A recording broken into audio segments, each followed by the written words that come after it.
ప్రవేశ ద్వారం ఇది. తెలుగుదేశం శాసనసభ్యులందరం కూడా 5 నిమిషాలు తక్కువ 9కి వచ్చి సభని 9 గంటలు జరపాలని చెప్పి నోటీస్ ఇచ్చారు కాబట్టి మేము 5 నిమిషాలు తక్కువ 9కే వచ్చాం. ఇప్పుడు 9:10 నిమిషాలు అయింది. శాసనసభ కనీసం బెల్ల కొట్టలేదు. ఎందుకు కొట్టలేదంటే లోపల వైసీపీకి చెందినటువంటి 3 శాసనసభ్యులు ఉన్నారు. అంటే ఈ ముఖ్యమంత్రి మీద, ఈ ప్రభుత్వం మీద వైసీపీ శాసనసభ్యులకి ఏం నమ్మకం ఉందో ఈ రోజు ఈ శాసనసభ సాక్షిగా ఈరోజు తెలిసింది.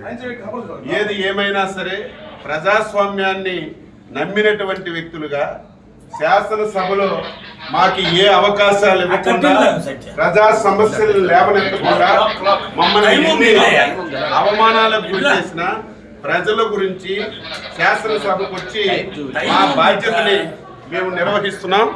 ఇంత దారుణం ఎప్పుడు కూడా లేదు. 9-8 నిమిషాలు అయింది.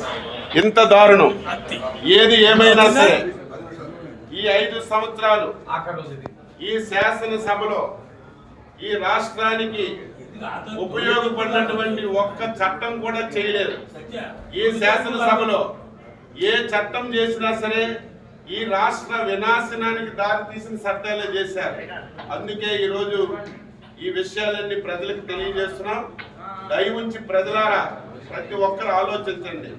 శాసనసభ అంటే ఈ రాష్ట్రానికి ఒక దేవాలయం. 5 కోట్ల మంది ప్రజలకి న్యాయం చేసినటువంటి సభ ఈ సభని ఇంత దారుణంగా తయారు చేశారు. ఈ రోజు జగన్మోహన్ రెడ్డి ముఖం చూడాలన్నా, శాసనసభకు రావాలన్నా నీ శాసనసభ్యులే ఈ రోజు రావడం లేదంటే ఇప్పటికైనా సిగ్గు తెచ్చుకోమని చెప్పి సందర్భంగా కోరుతున్నాం. 10 నిమిషాలు అయింది.